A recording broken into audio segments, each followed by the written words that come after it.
कल हम लोगों ने क्वासी कॉन्ट्रैक्ट्स का एक कंसेप्ट समझ लिया था। After finishing with the contingent contracts की वेराइटीज या types of contingent contracts, after that we started with quasi contracts. अब जैसे कनक ने एक दिन पूछा था ना कि सर ये सेक्शन 39 जो है ये एंटिसिपेटरी ब्रीच का है, पर इसमें कहीं लिखा हुआ नहीं है। वैसे ही quasi contract Indian contract act में कहीं पर भी मेंशन नहीं किया गया है। उसकी जगह इंडियन कॉन्ट्रैक्ट एक्ट में वर्ड क्या यूज लिया गया है? Relation resembling a contract. Relation resembling a contract, contract जैसा एक रिलेशनशिप जिसमें कॉन्ट्रैक्ट जैसी कॉन्ट्रैक्चुअल ड्यूटीज पार्टीज के ऊपर डाल दी जाती है। कि सर पार्टीज खुद नहीं बनाती हैं, ये कॉन्ट्रैक्ट है नहीं, कॉन्ट्रैक्ट जैसा एक रिलेशनशिप है, कॉन्ट्रैक्ट जैसे ऑब्लिगेशंस दोनों पार्टीज पे डाल दिए जाते हैं कि आपको ये करना है, आपको ये करना है, इस तरीके से। Number one. नंबर टू, कि sir quasi contract is not a contract in real sense, it is a relationship resembling a contract. ठीक है। तो सर ये पार्टीज खुद नहीं बनाती हैं। पार्टीज कैसे कैसे बनाती हैं रे कॉन्ट्रैक्ट को? सर या तो एक्सप्रेसली बनाती हैं या इम्प्लाइडली बनाती हैं। एक्सप्रेसली यानी कि यूजिंग वर्ड्स आइदर ओरल और इन राइटिंग। ठीक है। पार्टीज नॉर्मल कॉन्ट्रैक्ट बनाती है तो या तो एक्सप्रेस कॉन्ट्रैक्ट बनाती हैं या फिर through conduct of the parties यानी कि इम्प्लाइड कॉन्ट्रैक्ट बनाती हैं। पर सर यहां पर न तो एक्सप्रेस कॉन्ट्रैक्ट बनता है न ही इम्प्लाइड कॉन्ट्रैक्ट बनता है क्वासी कॉन्ट्रैक्ट में। तो सर फिर कैसे? सर लॉ इंपोज कर देता है कॉन्ट्रैक्ट जैसी ड्यूटीज आपके ऊपर। लॉ इंपोज कर देता है कॉन्ट्रैक्ट जैसी ड्यूटीज। ठीक है। अब सर कॉन्ट्रैक्ट कॉन्ट्रैक्ट जैसे रिलेशनशिप है, relationship resembling as if it is a contract, ये हो गया पहला पॉइंट। तो क्वासी कॉन्ट्रैक्ट कहां से वर्ड उठाया हुआ है? सर इंग्लिश कॉन्ट्रैक्ट एक्ट का वर्ड है, बस हम लोग उसको यहां पर भी रेफरेंस के तौर पे यूज कर लेते हैं। ठीक है। नंबर टू, कि sir it is based on the premise that one party should not be unduly benefited at the cost of another party. Quasi contract क्यों बनते हैं? Because it is based on the premise that एक party को दूसरी party की cost पे unduly benefit नहीं होना है, इसलिए। जैसे कल मैंने आपको एग्जांपल दिया था फाइंडर ऑफ गुड्स। ठीक है। यदि किसी को रास्ते में चलते हुए कोई गुड्स पड़े हुए मिल गए हैं और उसने उसे उठा के अपनी कस्टडी में ले लिया है, तो फिर अब वो फाइंडर ऑफ गुड्स हो गया। फाइंडर ऑफ गुड्स और उस गुड्स के ओनर के बीच में एक तरीके का क्वासी कॉन्ट्रैक्ट बन जाएगा कि वो गुड्स लौटाएगा और ये जो भी खर्चा हुआ है वो देंगे। ठीक है। तो ऐसे चार पांच तरीके के सेक्शन 68 टू 72 हमने क्वासी कॉन्ट्रैक्ट्स पढ़ने हैं। कुछ तो पढ़े हुए भी हैं, जैसे कल मैंने आपको बताया था contracts for necessaries as to life. ठीक है। जहां पर माइनर या पर्सन ऑफ अनसाउंड माइंड को यदि किसी मेजर आदमी ने, पर्सन ने यदि कुछ necessaries as to life provide कर दी है, तो ये पर्सनली रिस्पॉन्सिबल नहीं है उस पैसे को चुकाने को। इनकी प्रॉपर्टी या एस्टेट में से इसको इसका पैसा वापस दिलाया जाएगा। ये एक तरीके का क्वासी कॉन्ट्रैक्ट है, ताकि one party should not be unduly benefited at the cost of another party. ठीक है। तो अपने को चार पांच वेराइटीज पढ़नी रहेंगी क्वासी कॉन्ट्रैक्ट की। ये तीन मेन रूल्स हैं जो कि क्वासी कॉन्ट्रैक्ट के बारे में पढ़ने हैं। आइए शुरू करते हैं। जितना समझने का एक बार की था इंट्रोडक्टरी पार्ट, वो मैंने आपको समझा दिया है। पढ़ना चालू करते हैं। ठीक है। दिया जैन पढ़ना चालू कर हमारे लिए। Generally, contracts are made by the parties and the rights and obligations are created by themselves against each other. However, there are certain contracts which are imposed upon by the person by the courts or law. The rights and obligations of the parties in such a contract are governed by the laws of land. Such contracts are therefore creature of law and are known as quasi contracts. देखो, generally तो contracts parties खुद बनाती हैं, but कुछ certain contractual relationships कौन impose कर देते हैं? या तो कोर्ट या लॉ। वो बोलते हैं कि नहीं भाई आपको ये काम ऐसे करना पड़ेगा। The rights and obligations of the parties in such a contracts are governed by laws of land. Such contracts are therefore creature of law and are known as quasi contract। क्योंकि पूरी, देखो इस लाइन का मतलब इतना सा है, पूरी प्रोसेस फॉलो तो करके नहीं बना है। ठीक है। तो लॉ ने तुम्हारे ऊपर थोप दिया है कि तुमको ये करना पड़ेगा। ठीक है, so they are known as quasi. अब एक्चुअल में देखा जाए ना तो वर्ड क्वासी का क्या मतलब होता है, पूरी तरीके से नहीं, थोड़ा थोड़ा। तो quasi is not 100% pure, but थोड़ा थोड़ा उसकी कुछ क्वालिटीज इसमें आ रही है, that is literally the meaning of the word quasi, not fully but quasi. अब जैसे हम लोग इंडिया में, तुम सब जानते हो कि सर इलेक्शंस जो है सरकार बनाने के लिए, वो दो लेवल पे होते हैं। एक तो होते हैं सेंट्रल लेवल पे, जिसमें आप इलेक्शन में वोट डालते हो तो सेंट्रल गवर्नमेंट बनती है।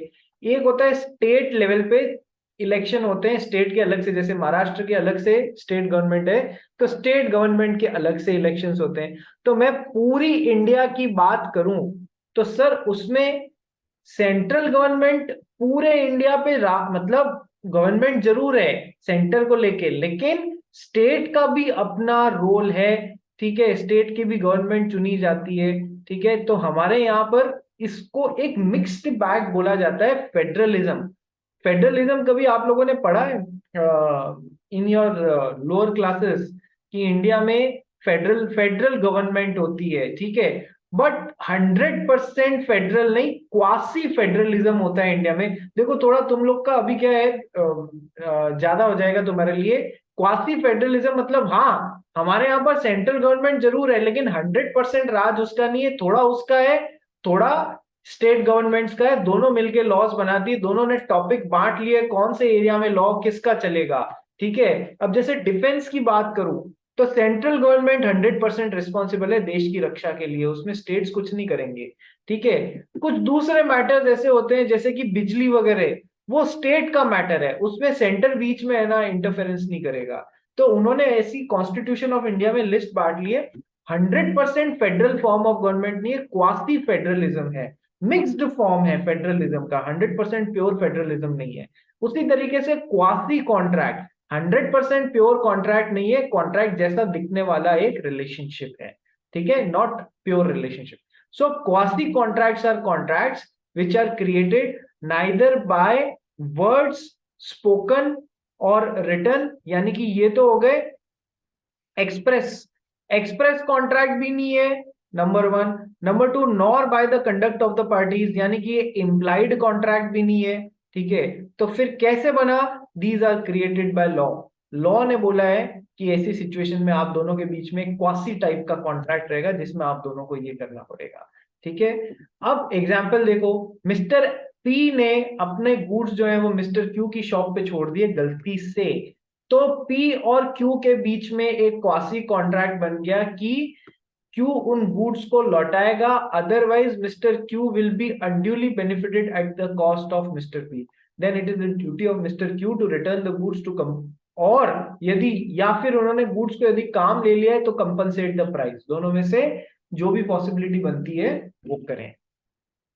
ठीक है, these contracts depend upon the principle that nobody will be allowed to become rich at the expense of others. Unjustified enrichment किसी एक पार्टी की कॉस्ट पे दूसरी पार्टी का नहीं हो, अनजस्टिफाइड एनरिचमेंट किसी एक पार्टी की कॉस्ट पे दूसरी पार्टी का नहीं हो, इसलिए इसलिए ये कॉसी कॉन्ट्रैक्ट्स बनते हैं। डॉक्ट्रिन ऑफ अनजस्ट एनरिचमेंट की, अभी मैंने आपको तीन रूल्स बताए थे क्वासी कॉन्ट्रैक्ट के, उसमें से एक रूल था it is based on the premise that one party should not be unduly benefited at the cost of another party, unjust enrichment नहीं होना चाहिए, इसलिए क्वासी कॉन्ट्रैक्ट्स का जन्म हुआ। ठीक है, सो इन समरी दीज 3 पॉइंट्स, इनको याद कर लेना बेटा, आपको क्वासी कॉन्ट्रैक्ट 100% समझ में आ जाएगा। पढ़ना चालू करते हैं, दिया फर्स्ट पॉइंट पढ़। Quasi contracts are not contracts are real sense. They in are real sense, relationship notes with में सही कर लेना, quasi contracts are not contracts in real sense. आगे पढ़ बेटा। they are relationship resembling those created by a contract. ठीक है, There is no intention. ये ऐसा रिलेशनशिप है resembling those created by a contract, जैसे कि कॉन्ट्रैक्ट बनाया हो वैसा रिलेशनशिप है। Second point, There is no intention of parties to create a quasi contract. It is imposed upon them by law. Parties यहाँ कोई Indian ऑफर एक्सेप्टेंस वगैरह promise consideration ऐसा कुछ नहीं है, लॉ इनके ऊपर थोप देता है। Third, Indian Contract Act does not use the word quasi-contract. It uses the term certain relation resembling those created by contracts. ठीक है कनक, तेरे को यदि तू कॉन्ट्रैक्ट एक्ट का सेक्शन देखने जाएगी ना, तो 68 to 72, तो वहां पर कहीं पर भी वर्ड क्वासी कॉन्ट्रैक्ट नहीं मिलेंगे। हेडिंग क्या मिलेगी? Certain relations resembling those created by contract. जैसे कोई कॉन्ट्रैक्ट बना दिया हो वैसा certain relations resembling those created by contracts. ठीक है, ये 3 बातें। और चौथी बात क्या है, पढ़ना भाई। They are based upon the equitable principle. Equity is equal to being fair and impartial, that one party must not be unduly benefited at the cost of the other party. They are based on the premise, quasi contracts are based on the premise that one party should not be unduly benefited at the cost of other party। ठीक है, इसीलिए ये बनते हैं। तो जैसे कि एक बार मान लो दिया जैन सीए बन गई, तो इसने अपने सारे फ्रेंड्स को पार्टी थ्रो करी, तो उसमें सारे आप लोग आए। ठीक है, आप में से कोई एक शॉपिंग करते हुए आया था, इसके घर पे अपना शॉपिंग बैग्स भूल गए, तो दोनों के बीच में क्वासी कॉन्ट्रैक्ट बन जाएगा कि ये उन गुड्स को लौटाएगी, और यदि यूज कर लिए तो उनके पैसे यहां पर पे करेगी। ठीक है, otherwise she will be unduly benefited at the cost of the person जिनके वो शॉपिंग बैग्स थे। टाइप्स ऑफ क्वासी कॉन्ट्रैक्ट्स देखो ध्यान से समझना, ज्यादा डिटेल नहीं दी हुई है, लेकिन एग्जाम में क्वेश्चन डिटेलिंग पे बेस्ड आता है। यदि टाइप्स पे आ जाता है तो एग्जाम में क्वेश्चन डिटेलिंग पे आता है, इसलिए ध्यान से पढ़ना। टाइप्स ऑफ क्वासी कॉन्ट्रैक्ट्स पढ़ गई। Necessary supply to a person incapable of contracting or on his behalf. क्या ये पॉइंट If a अपन पहले person कर चुके हैं या नहीं कर चुके हैं? Contract for supply of necessaries, yes sir. आपको ध्यान है, अब मैंने आपको पहले ही समझाया हुआ है कि यदि यदि एक पर्सन ऑफ यदि एक माइनर को मिस्टर एक्स ने necessaries as to life, necessity और लग्जरी में डिफरेंशिएट करना, ये टॉपिक पूरा पढ़ चुके हैं अपन। माइनर को या पर्सन ऑफ अनसाउंड माइंड को या जो इन पे डिपेंडेंट हैं उनको किसी ने नेसेसरीज एज टू लाइफ यदि प्रोवाइड करा दिया है, तो मिस्टर एक्स और इनके बीच में एक क्वासी कॉन्ट्रैक्ट बनता है कि ये पर्सनली तो रेस्पॉन्सिबल नहीं होंगे इसको पैसा चुकाने को, बट इनकी एस्टेट में से ये पैसा वसूल सकता है। ठीक है, जितने रुपए की एस्टेट है उतने रुपए तक का ही पैसा वसूल सकता है। ठीक है, तो ये एक तरीके का क्वासी कॉन्ट्रैक्ट बन गया है इनके बीच में। पढ़ा हुआ है, बस पढ़ मतलब समझा हुआ है, पढ़ के खत्म करते हैं। पढ़ गई। Uh, if a person supplies the necessities of the life according to the living standard to a person who is incapable of entering into a contract, or anyone whom such incapable person is legally bound to support, example, minor, person of unsound mind, the supplier is entitled to claim their price from the property of such person.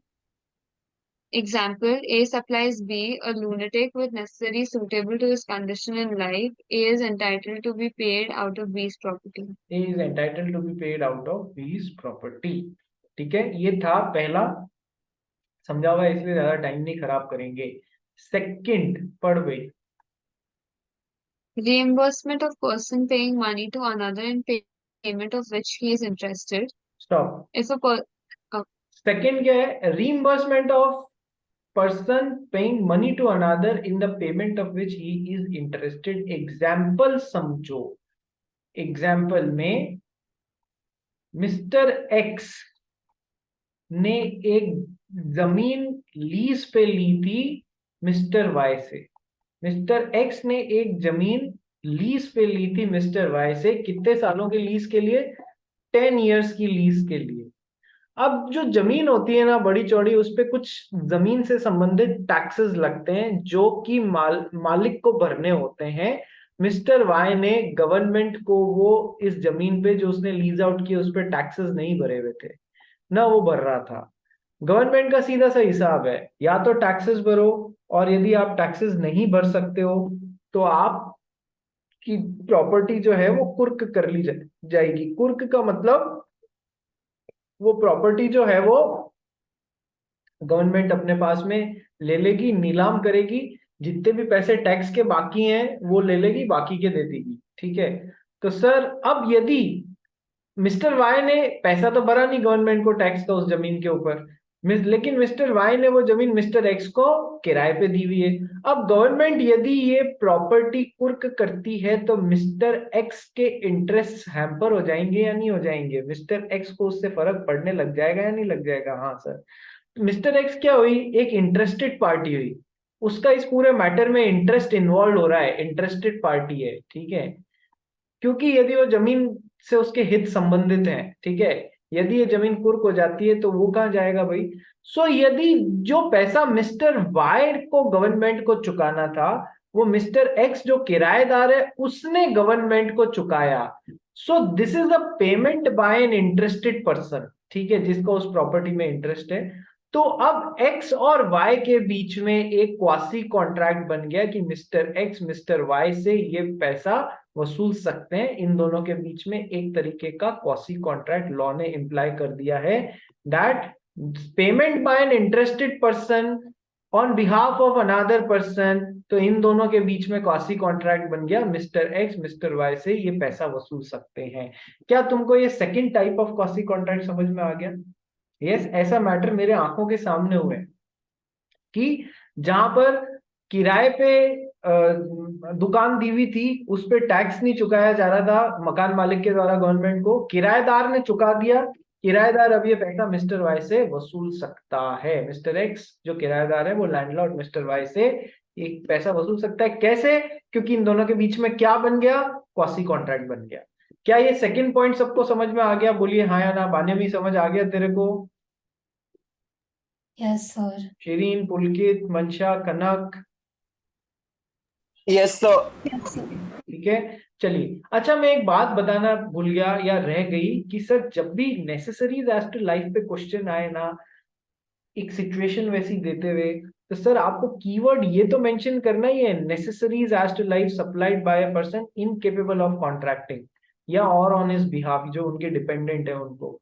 उसके साथ में जब भी ऐसी necessaries, unsound mind को किसी ने necessaries as to life दे दी, उसके डिपेंडेंट को दे दी, माइनर को दे दी, तो सर ये वर्ड भी आना चाहिए, क्वासी कॉन्ट्रैक्ट फॉर्म हो गया है उन दोनों के बीच में। यदि आपने ये दोनों मेंशन करने की कृपा कर दी तो एग्जामिनर नंबर बरसा देगा आप पे, अदरवाइज उसको स्कोप मिल जाएगा नंबर काटने का। तो जब भी इस सिचुएशन पे आए, सर ये भी आना चाहिए और ये भी वर्ड आना चाहिए, क्वासी कॉन्ट्रैक्ट भी आ जाना चाहिए, तो उसको कोई स्कोप नहीं मिलेगा आपके नंबर काटने के लिए। आइए सेकंड पॉइंट पढ़ते हैं, payment by an interested person. पढ़ भाई। If a person is legally bound to pay some money and the other person has some interest in that payment, so he makes the payment, then he is entitled to be reimbursed by the former. वही है जो मैंने tax वाला बताया था ना, वैसा ही है। Example, X holds land in Jaipur on a lease granted by Y, the zamindar. The revenue payable by Y to the government being in arrears, his land is advertised for sale by the government under the revenue law. The consequences of such sale will be the termination of his own lease to X. To prevent the sale and consequent termination by his own lease pays to the government a sum due from Y. Y is bound to return to X the amount paid by. देखो यहाँ X pays to government X आना चाहिए था, कुछ एक दो minor mistakes हैं उनको फॉलो करना। मेन जो एग्जाम्पल था वो मैंने वही है जो आपको समझाया था। थर्ड है नॉन ग्रेशियस एक्ट, एक ऐसा काम जहां पर किसी आदमी ने आपके लिए कुछ किया है, नॉन ग्रेशियसली किया है। ग्रेशियसली तो होता है कि फ्री फोकट में दोस्त के लिए अपन कर लेते हैं, उसमें अपने बदले में कुछ चाहते नहीं है। नॉन ग्रेशियसली का मतलब है where a person lawfully does anything for another person और delivers anything to him and such person has no intention to do so graciously. Graciously का मतलब फ्री फोकट में, and another person enjoys the benefit of the act, the latter is bound to make compensation to the former in respect of act done or things delivered. कैसे? Non gracious act, मैंने आपको एक example दिया था ना कि मैंने आपके घर पे कोई सामान गलती से छोड़ दिया, मैंने कोई फ्री फोकट में आपके यूज करने के लिए नहीं छोड़ा था, गलती से छोड़ा हुआ है और आपने उन चीजों को वापर लिया, यूज कर लिया, ठीक है। तो अब या तो आप गुड्स लौटाओगे और यदि यूज कर लिए हैं तो उन गुड्स के बदले में पैसे दोगे। ठीक है, सो नॉन ग्रेशियस एक्ट्स भी एक तरीके का क्वासी कॉन्ट्रैक्ट बना देते हैं, जिसने गुड्स भूल गया है और जिसके घर पे भूल गया है उनको लेके। ठीक है, इसमें पढ़ने लायक कुछ ज्यादा है नहीं। पॉइंट नंबर 4 पे आते हैं, responsibility of finder of goods. Finder of goods जैसे मैंने आपको कल भी समझाया, आज भी समझाया, एक बार पढ़ लो फिर थोड़ा सा डिटेल में समझाऊंगा। इस पे क्वेश्चन आते हैं एग्जाम में, नेसेसरीज वाले पोर्शन पे आ जाते हैं, इस पे भी आते हैं, पढ़ गई। If a person finds goods belonging to another and takes into his possession, then he is liable as a bailee. As a bailee, he is under an obligation to take reasonable care of the goods. He must take reasonable efforts to trace the real owner. Example, if the amount is substantial, he may give public notice in the newspaper, or if the address card is there in the purse, he must contact the owner at that address. देखो, finder of goods कौन होता है? Finder of goods होता है, कल मैंने एक कहानी सुनाई थी ना, वरुण धवन की एक फिल्म आई है जिसमें एक गाना है, मैं तो रास्ते से जा रहा था भेलपूरी खा रहा था। ठीक है, तो ऐसे ही एक दिन भानुमी जैन रास्ते से जा रही थी, भेलपूरी खा रही थी, इसको रास्ते में एक डायमंड रिंग पड़ी हुई मिली। डायमंड रिंग पड़ी हुई मिली, इधर उधर देखा, भैया किसकी है उठा लो, भैया किसकी है उठा लो। ठीक है, किसी ने नहीं उठाई तो भानमी ने लेके उसको अपनी जेब में रख ली, भानमी ने उसको लेकर अपनी जेब में रख ली। ठीक है, तो ये कौन बन गई? ये बन गई finder of goods.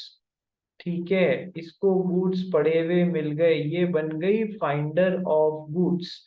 Finder of goods की एक रेस्पॉन्सिबिलिटी, क्वासी कॉन्ट्रैक्ट बन जाता है किसके साथ में? ओनर ऑफ गुड्स के साथ में एक कॉन्ट्रैक्ट बन जाता है कि सर, फाइंडर ऑफ गुड्स को वो गुड्स अपने पर्सनल काम में नहीं लेना है। नोट करते जाना, फाइंडर ऑफ गुड्स का टॉपिक लिख के ये जो मैं पॉइंट्स बता रहा हूँ वो लिख लेना कि सर, फाइंडर ऑफ गुड्स को वो गुड्स अपने पर्सनल काम में नहीं लेने हैं। No, not to use those goods for personal use, number 1। Number 2, finder of goods को वो गुड्स जो है उनके ओरिजिनल ओनर को ढूंढना है, ओरिजिनल ओनर को ढूंढना है और ओरिजिनल ओनर को लौटा देना है।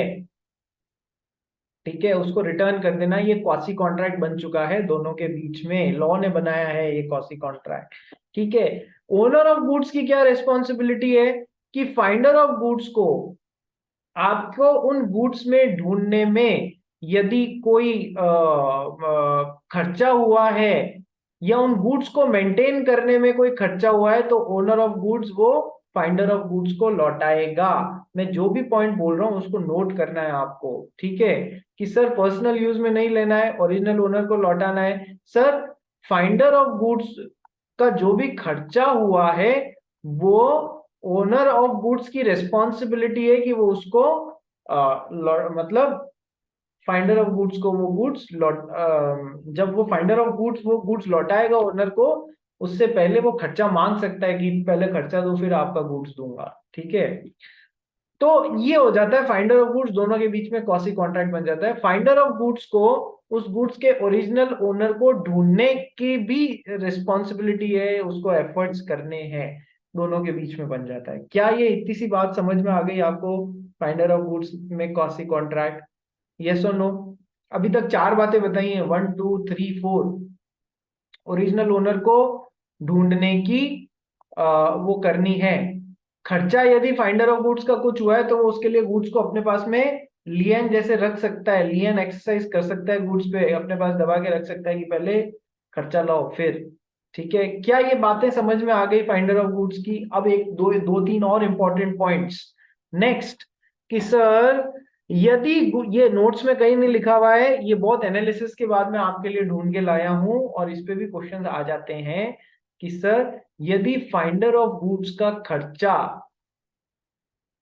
उस गुड्स को मेंटेन करने में या उस गुड्स के मालिक को ढूंढने में गुड्स की वैल्यू के 75% या उससे ज्यादा हो जाता है, यदि फाइंडर ऑफ गुड्स का खर्चा उन गुड्स को मेंटेन करने में या उन गुड्स को ढूंढने, गुड्स के मालिक को ढूंढने में गुड्स की वैल्यू के 75% से ज्यादा हो जाता है, 75% या उससे ज्यादा हो जाता है, तो फिर वो बिना फाइंडर ऑफ गुड्स को पूछे, बिना ओनर को पूछे उन गुड्स को बेचने का राइट मिल जाता है फाइंडर ऑफ गुड्स को, कि जो खर्चा हुआ है वो तू रख ले और बाकी का पैसा जब उन गुड्स का ओनर मिले तब उसको दे देना। ठीक है, ये इसको राइट मिलता है। क्या ये एक और राइट समझ में आ गया सभी जने? थोड़ा सा मेरे साथ सीरियसली आके बोलो, समझ में आ गया या नहीं आ गया? कि सर यदि वैल्यू, सबको समझ आ गया ना? नेक्स्ट पॉइंट बताऊं? सर ये पॉइंट वापस रिपीट करो ना। ये पॉइंट वापस रिपीट करूं, आ जाओ सर। यदि देख, फाइंडर, एक एग्जाम्पल के थ्रू समझते हैं। वीडियो ऑन करो सब जने, सभी जने वीडियो ऑन करो, अकेला मैं नहीं करूंगा, सबको करने पड़ेंगे, जल्दी करो, टाइम खत्म हो रहा है। ठीक है, मान लो शिरीन जॉन रास्ते से जा रही थी, भेलपूरी खा रही थी, इसको रास्ते में एक गाय मिल गई। ठीक है, जंगल से जा रही थी भेलपूरी खाते हुए, इसको रास्ते में एक गाय मिल गई। गाय जो मिल गई, तो यार ऐसा तो है नहीं, बहुत ढूंढा कि गाय का कोई मालिक मिल जाए, गाय का कोई मालिक मिला नहीं, तो गाय को अपने साथ लेके चली गई कि यार जंगल में मर जाएगी। ठीक है, तो Shirin John is finder of goods, fog. ठीक है, फाइंडर ऑफ गुड्स। अब शिरीन जॉन, ऐसा तो है नहीं कि गाय को बस अपने पास में लाके रख देगी, यार गाय को खिलाना पिलाना पड़ेगा, उसको चारा दिलाना पड़ेगा, उसकी कोई दवाई वगैरह हुई जरूरत तो वो पूरी करनी पड़ेगी, डॉक्टर को दिखाना पड़ेगा, तो सर खर्चा लगेगा ना। तो शिरीन जॉन ने उस पर काफी सारा खर्चा कर दिया गाय के ऊपर, उसके मालिक को ढूंढने में भी किया, उसको मेंटेन करने में, उसकी केयर टेकिंग में भी खर्चा कर दिया। तो यदि शिरीन जॉन ने उस गाय की वैल्यू के 75% या उससे ज्यादा खर्चा कर दिया, तो बिना उस ओनर की परमिशन के, लॉ ने इसको, शिरीन को एक ऑप्शन दिया है कि यदि इतना खर्चा कर दिया है मालिक को ढूंढने में या गाय को मेंटेन करने में, तो ये बिना मालिक को पूछे इस गाय को बेच के अपना पैसा वसूल सकती है और बचा हुआ 25% पैसा ओनर को दे देगी जब भी वो मिलेगा तब। ठीक है, ये उसको मिला है। यदि खर्चा 75% से कम हुआ है, तो फिर ये राइट नहीं मिलता है उस गाय को बेचना, या जो भी सामान है उसको बेचने का राइट नहीं मिलता है। क्या ये एक और पॉइंट समझ में आ गया शिरीन एंड एवरीवन? यस, दिया, पुलकित, मंशा? ठीक है, यस। नेक्स्ट पॉइंट समझो। To increase the return in goods, increase the return, to sorry to return the increase in goods, return the increase in goods as well, लिख लेना इसको। To return the increase in goods as well, to return the increase in goods as well, to return the increase in goods as well। मतलब example से समझाता हूं, 1 minute में समझ में आ जाएगा। क्या, शिरीन जॉन रास्ते से जा रही थी, जंगल से भेलपूरी खा रही थी, इसको रास्ते में गाय मिल गई। ठीक है, पता किया, गाय का कोई मालिक नहीं लिया, गाय को अपने साथ में ले गई। ठीक है, गाय वॉज एक्सपेक्टिंग, गाय ने ओवर द टाइम एक बछड़े को जन्म दिया, काफ को जन्म दिया। ठीक है, बाद में उस गाय का ओरिजिनल ओनर मिल गया, पुलकित था उस गाय का ओरिजिनल ओनर, वो मिल गया। ठीक है, तो शिरीन जॉन ने कहा, देख I am finder of goods, जो भी गुड्स मुझे मिला है मैं वो तुझे रिटर्न करने को, क्वासी कॉन्ट्रैक्ट है तो मैं बाद में, ले जा अपनी गाय। पुलकित ने कहा, ओ मैडम, काफ भी देना पड़ेगा। शिरीन जॉन बोली, मेरे को केवल गाय मिली है, मैं केवल गाय लौटाने के लिए क्वासी कॉन्ट्रैक्ट है। इन पुलकित दोनों कोर्ट में पहुंच गए इसी बात पे लड़ते हुए। ये बोली, मैं इंक्रीज क्यों दूं, मेरे को गाय मिली थी, मैं गाय दूंगी। ठीक है, पुलकित बोला, ओ मैडम, गाय के साथ में उसका बछड़ा भी देना पड़ेगा। तो क्वासी कॉन्ट्रैक्ट के लिए नियम क्या है, न केवल found goods but increase in found goods भी रिटर्न करना होता है अंडर क्वासी कॉन्ट्रैक्ट, यानी कि काफ या बछड़े को भी रिटर्न करना पड़ेगा। ठीक है, ऐसा नहीं बोल सकती थी गाय मिली थी गाय ले जा, बाकी सब मेरा है, ऐसा नहीं बोल सकती। क्या ये इंक्रीज इन गुड्स रिटर्न वाला फंडा समझ में आया? क्वासी कॉन्ट्रैक्ट, जल्दी बोलो हाँ या ना, यस और नो? Yes sir. ठीक है। नेक्स्ट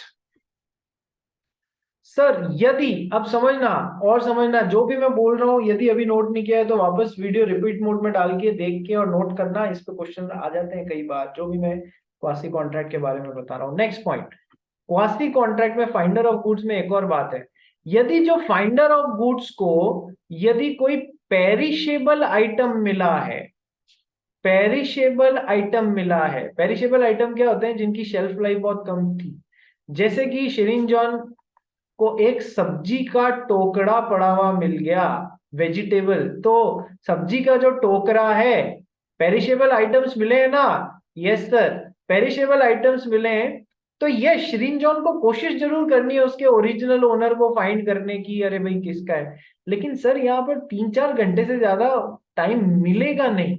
एक्चुअल सिचुएशन ये है कि पेरिशेबल गुड्स मिल गए हैं, तो 3-4 घंटे से ज्यादा आपको टाइम मिलेगा नहीं, इसलिए क्योंकि फिर सब्जी सड़ जाएगी, ठीक है, इसलिए इनको आप फाइंडर ऑफ गुड्स का एक ड्यूटी होती है पेरिशेबल गुड्स मिलने पे, to minimize the loss, minimize the loss. क्या ड्यूटी होती है पेरिशेबल आइटम मिलने पे? To minimize the loss. Minimize the loss कैसे? ढूंढ ले, ओनर मिल जाता है तो ठीक है, नहीं तो सब्जियों को फटाफट बेच दे, ठीक है, फटाफट बेच दे, जो भी बेस्ट प्राइस है, 1-2 जगह कोशिश कर ले, फटाफट बेच दे, जो भी बेस्ट प्राइस है उस पे बेच के मिनिमाइज करो लॉसेस को, क्योंकि तुमने सोचा अगले दिन बेच दूंगी, तब तो भाई राम नाम सत्य हो जाएगा, सब्जियों का खत्म हो जाएंगी वो, ठीक है, इसलिए टू मिनिमाइज द लॉस ये फाइंडर ऑफ गुड्स की ड्यूटी है। क्या ये पॉइंट भी समझ में आ गया? बोलिए, बोलो यस और नो सभी जन, यस। अब एक पॉइंट Yes. ऐसा बता रहा हूं जो एग्जाम में आया हुआ है, सर फाइंडर ऑफ गुड्स का राइट, फाइंडर ऑफ गुड्स का राइट उन गुड्स को लेके बड़ा होता है बनिस्पत, बनिस्पत मतलब इन कंपैरिजन टू जिसके प्रेमाइसिस पे वो गुड्स मिले हैं, जिसके प्रेमाइसिस पे वो गुड्स मिले हैं, उस आदमी से ज्यादा बड़ा राइट जिसको वो गुड्स मिले हैं उस प्रोमाइसिस पे, फाइंडर ऑफ गुड्स को वो गुड्स मिले हैं उस प्रेमाइसिस पे, तो फाइंडर ऑफ गुड्स का राइट उन गुड्स को लेके ज्यादा बड़ा होगा। मैं एग्जांपल से समझाता हूं, ये क्वेश्चन एग्जाम में आया हुआ है। क्या? एक सेकेंड, एक सेकेंड। एक बार हमारा पुलकित जो है वो गया एक होटल में, ठीक है, होटल खचाखच भरा हुआ था, यहाँ साइड वाली सीट खाली हुई थी, तो पुलकित यहाँ साइड वाली सीट पे जाके बैठ गया, होटल में आया। होटल किसका था? दिया शेट्टी का होटल था, ठीक है, Shettys are good at opening hotels, ठीक है। तुम्हारे पास में एक ग्रीन्स होटल है सभी जनों के पास में, गोरेगांव साइड में, आइनॉक्स या कहीं पर पास में, चलो, तो सर होटल किसका था? दिया शेट्टी का था। खाना खाने कौन आया? पुलकित आया। पुलकित जिस टेबल पे बैठा था उस टेबल के नीचे उसको एक वॉलेट पड़ा हुआ मिला, उस टेबल के नीचे उसको एक वॉलेट पड़ा हुआ था, वॉलेट के अंदर 5,000 रुपए थे और कुछ भी नहीं था, ठीक है। पुलकित थोड़े टाइम तो पुलकित ने उठा के वो पर्स अपनी जेब में रख दिया कि मैं खाना खा रहा हूँ, अगले आधे 1 घंटे में कोई आता है तो वो अपने आप उसको रिटर्न कर दूंगा, बट कोई अपना पर्स ढूंढने नहीं आया। तो पुलकित ने क्या किया, जाते जाते दिया जो यहाँ पर काउंटर पे बैठी हुई थी, सबके बिल बना रही थी, उसको ये पर्स हैंड ओवर कर दिया, वॉलेट हैंड ओवर कर दिया कि देखो मैम, मेरे को ये गुड्स पड़ा हुआ मिला है यहाँ पर, I am the finder of goods, लेकिन आपके प्रेमाइसेस आपके होटल में मेरे को मिला है तो मैं आपको हैंड ओवर करता हूँ, कोई आ जाए तो आप उसको प्लीज लौटा देना।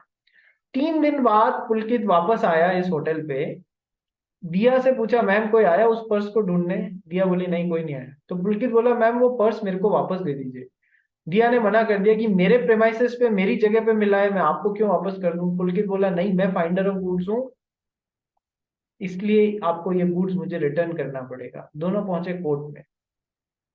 तो मतलब क्वेश्चन आपसे क्या पूछा जाएगा, वो गुड्स किसके पास में होना चाहिए, किसका राइट बड़ा है, इसका राइट बड़ा है या इसका राइट बड़ा है उन गुड्स को लेके? तो सर आपको आंसर देना है कि सर फाइंडर ऑफ गुड्स का राइट बड़ा होता है उन गुड्स को लेकर in comparison to that person on whose premises those goods have been found. जिसकी प्रेमाइसेस पे वो गुड्स मिला है उसके बनिस्बत फाइंडर ऑफ गुड्स का राइट ज्यादा बड़ा होता है, क्योंकि उसकी एक ड्यूटी है कि उसे वो गुड्स उसके ओरिजिनल ओनर को लौटाना है।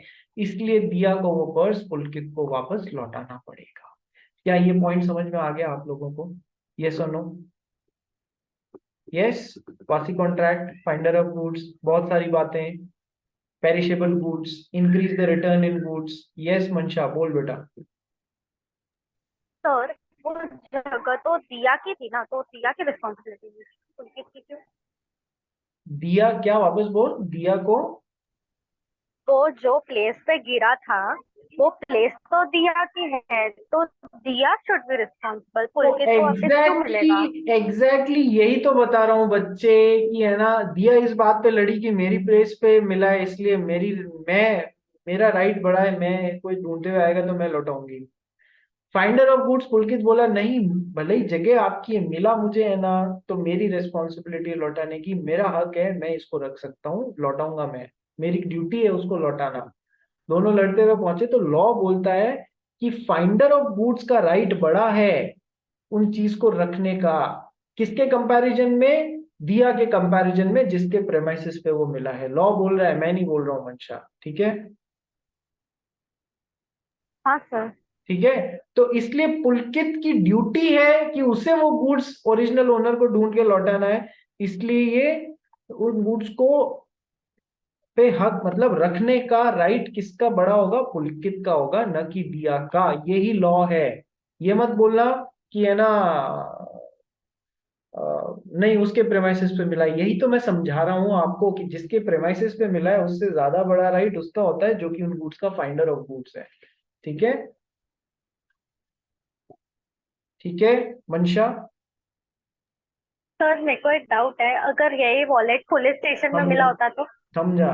वापस सब जने ज्वाइन करेंगे, टाइम खत्म हो गया है, और फिर अपने डाउट्स पूछेंगे।